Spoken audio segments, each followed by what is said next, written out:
Tonight, NAFB recognizes a pioneer in farm broadcasting, a person who has shown courage and determination, along with style and grace.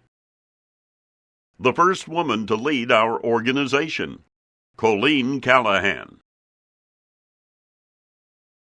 Colleen seemed destined for the spotlight from a young age.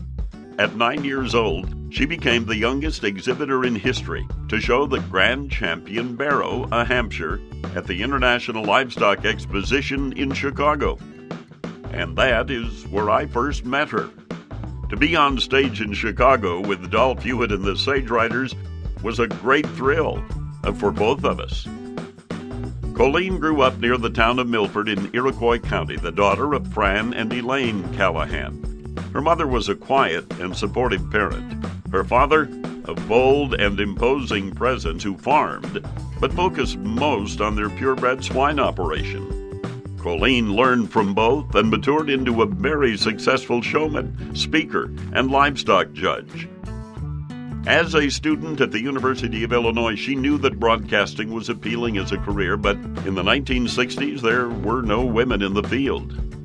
Frustrated with a print journalism major, she appealed to her advisor and said, "I'd really like to get into broadcasting, but there aren't any jobs.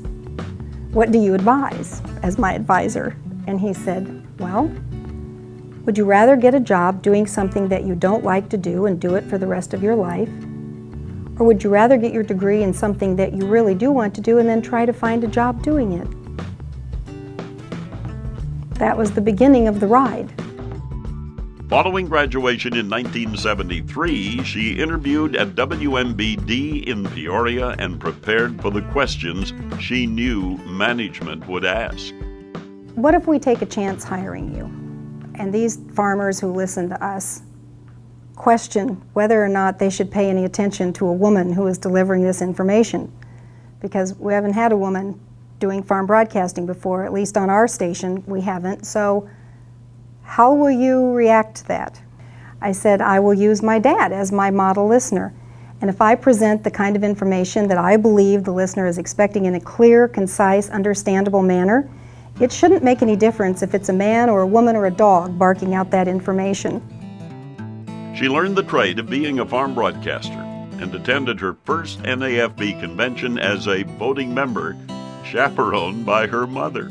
I wasn't intimidated so much by what I was learning, but it was somewhat intimidating to be, at that time, the only young woman as an active member, voting member of the organization.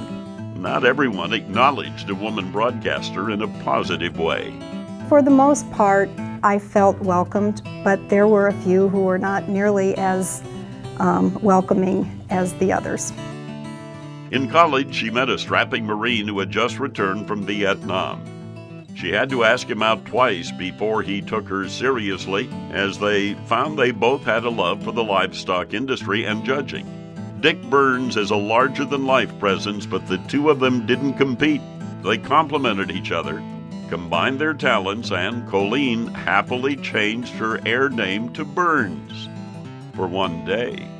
I left for my marriage ceremony and my honeymoon and came back and went on the air the first day back, and the station manager called me in after I got off the air, and he said, "What did you say on the air today?" And I said, "Regarding what?" And he said, "Your name." And I said, "Colleen Burns." And he said, "Not here, it isn't. We've spent X number of dollars promoting the fact that we have a full-time farm broadcaster. We've done billboards, we've done print ads, and people are going to think that Colleen Callahan has left and Colleen Burns has arrived, and we are not starting over." In November of 1980, Dick and Colleen became the proud parents of a daughter, Brittany. Her activities were the center of their world as she took part in school programs, sports, and livestock shows. When Brittany headed for college, Colleen took a new look at involvement in her professional association. She became vice president in 1999 and led NAFB through changing times, relocating the national office from St. Paul to Kansas City during her presidential year of 2002. For 3 decades, Colleen reported on agriculture for WMBD in her home region and across the country, even from Cuba. But her adventures as a broadcaster weren't over.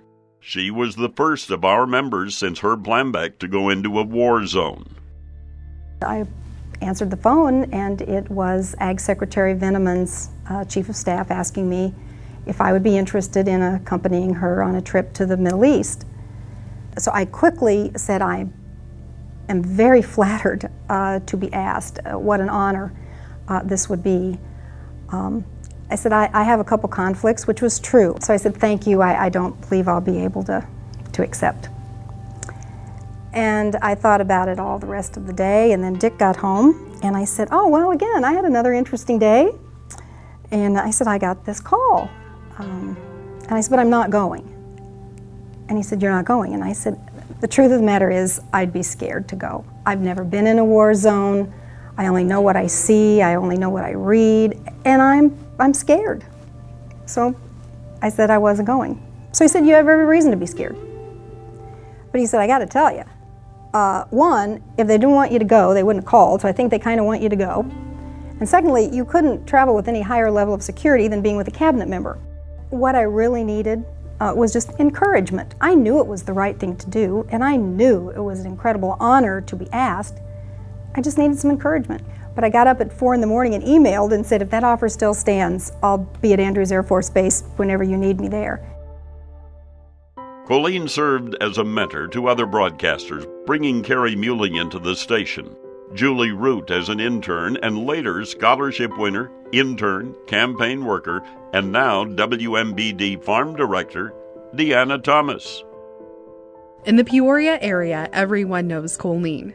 She set up her own communications business and specialized in motivational speaking, promoting events, and conducting media training for agricultural businesses. With a name and reputation well established, she was asked to run for Congress in 2008. Colleen had been a lifelong Democrat, although most people did not know her political affiliation. It was an uphill campaign, with her opponent getting personal support from President George W. Bush. She made a strong showing, and what she did not get in votes, she received in experience. Colleen always says that experience is what you get when you don't get what you want. In July of 2009, she was appointed by the U.S. Secretary of Agriculture as the Illinois State Director of Rural Development. Serving in that capacity for the past 3 years, she and her staff are helping businesses and homebuyers receive loans and grants that bring good jobs and the quality of life to rural Illinois. She says that too much has been made of becoming NAFB's first woman president, but since her term, 4 more women have won the office. To have been elected and to have served during the tenure that I did, I absolutely never once gave a thought to whether I would be the first. There were other women who ran before I did. Any one of them could have been the first, which was fine with me. It just didn't work out that way. So it was never really a goal to be the first woman. In the last 10 years, 5 men and 5 women have been elected president of this great association. It is with great satisfaction that we salute our fellow broadcaster, Dick's soulmate, Brittany's mom, Illinois' dedicated civil servant.